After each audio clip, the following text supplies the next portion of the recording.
పాలక మండలి సభ్యుల నియామకం వివాదాస్పదమైంది. కార్యనిర్వాహక మండలిలో అర్హత లేని వారికి చోటు కల్పించారనే విమర్శలు వెల్లువెత్తుతున్నాయి.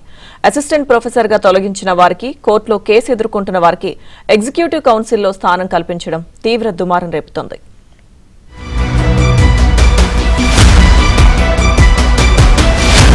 వరంగల్లోని కాకతీయ యూనివర్సిటీలో పాలక మండలి నియామకంపై తీవ్ర వివాదం చెలరేగింది. ఈ నెల 4న 9 మంది సభ్యులతో యూనివర్సిటీ పాలక మండలిని నియమిస్తున్నట్లు రాష్ట్ర ఉన్నత విద్యాశాఖ కార్యదర్శి బుర్ర వెంకటేశం జీవో జారీ చేశారు. ఇందులో 3 సభ్యుల నియామకం వివాదాస్పదంగా మారింది.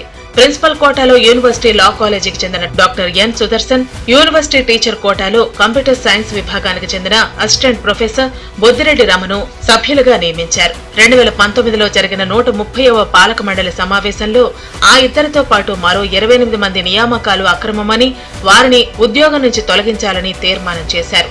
అయితే 2010లో అసిస్టెంట్ ప్రొఫెసర్స్ గా నియమితులైన వీరిపై డాక్టర్ వినతారెడ్డి కేసు వేసింది. దీంతో పూర్తి పాలక మండలి ద్వారా 2 నెలల్లో ఆమోదించుకోవాలని 2015లో సుప్రీంకోర్టు తీర్పు ఇచ్చింది.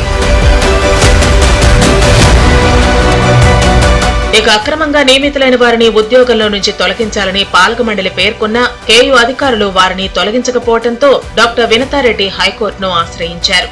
అక్రమంగా నియమితులైన వారిని ఎందుకు కొనసాగిస్తున్నారని కోర్టు కూడా ప్రశ్నించింది. అయినప్పటికీ కేయు అధికారులు వారి తొలగింపుపై నిర్ణయం తీసుకోలేదు. దీంతో హైకోర్టు ఉత్తర్వులను ధిక్కరించారని మళ్లీ 2023లో కేసు వేయగా అప్పట్లో ఉన్నత విద్యా కార్యదర్శిగా ఉన్న వాకాటి కరుణ, ప్రస్తుత రిజిస్ట్రార్ మల్లారెడ్డి కోర్టుకు హాజరు కాక తప్పలేదు. అనేక మంది ప్రొఫెసర్లు, అసోసియేట్ ప్రొఫెసర్లు, సీనియర్ ప్రొఫెసర్లు ఉండగా హైకోర్టులో కేసు ఎదుర్కొంటున్న జూనియర్ అసిస్టెంట్ ప్రొఫెసర్లను పాలక మండలి సభ్యులుగా ప్రభుత్వం నియమించడంపై పలు అనుమానాలు వ్యక్తమవుతున్నాయి.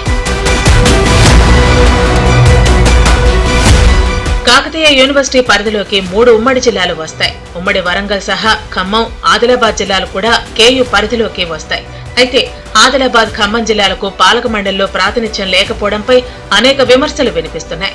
అంతేకాదు, తమ ప్రాతినిధ్యం లేని ఈ పాలక మండలిని రద్దు చేయాలని ఆదిలాబాద్, ఖమ్మం జిల్లాల నుంచి ఇప్పటికే పలువురు ఫిర్యాదు చేశారు. ఇదిలా ఉంటే 2010 సంవత్సరంలో కాకతీయ యూనివర్సిటీలో అసిస్టెంట్ ప్రొఫెసర్ గా నియమితులైన వారిపై హైకోర్టు, సుప్రీంకోర్టులో కేసు వేశానని రిటైర్డ్ ప్రొఫెసర్ వినతారెడ్డి తెలిపారు. 2019లో సమావేశమైన ఈసీ సబ్ కమిటీ కూడా వారి నియామకాలు అక్రమమని తేల్చిందన్నారు. వారి జీతాలు కూడా నిలిపివేయించామని, ఇప్పుడు వారిని పాలక మండలి సభ్యులుగా ఎలా నియమిస్తారని వినతారెడ్డి ప్రశ్నిస్తున్నారు. ఈ 2019 లోపల ఫుల్ ఈసీ కాన్స్టిట్యూట్ చేయడం జరిగింది. గవర్నమెంట్ కాన్స్టిట్యూట్ చేసింది.